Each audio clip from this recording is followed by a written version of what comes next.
Ramzan start అయిందని చెప్పి మా మేడం నాకు ఏమేమి వస్తువులు ఇచ్చిందో మీకైతే చూపిస్తారా అండి. మీరు చూసి షాక్ అయిపోవద్దు. నేనే షాక్ అయిపోయినాను, మీరు షాక్ అవ్వద్దు. రంజాన్ స్టార్ట్ అయిందని చెప్పి మా మేడం నాకైతే గిఫ్ట్ ఇచ్చేసింది. చూడండి, ఇదే ఆ గిఫ్ట్. చూసారా? షాక్ అయిపోయారా? Oh my God!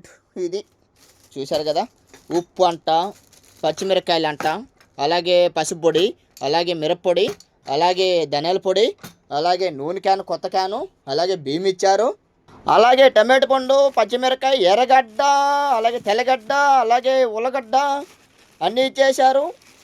ఓరరే తూమి లేదు నాకు, అంటే ఇది అల్లం లేదు నాకు, ఓన్లీ ఈ మాత్రమే ఇచ్చారు నాకు. చూశారు కదా సామాన్లన్నీ.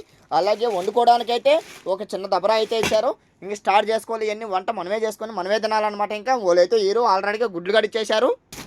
ఆల్రెడీగా గుడ్లు అయితే ఇచ్చేశారు. గుడ్లు అయితే కాటన్ అయితే ఇచ్చింది, చిన్న కాటన్. ఆ కాటన్ అయితే ఫ్రిడ్జ్లో అయితే పెట్టేశాను. ఓరే ఇదేంద్ర ఇది బాగా దంచుకునేది. ఏమన్నా అల్లం కొత్తిమీర ఇది దంచుకోవడానికి, బాగా కూరలు వేసుకోవడానికి మసాలా బాగుంటుంది.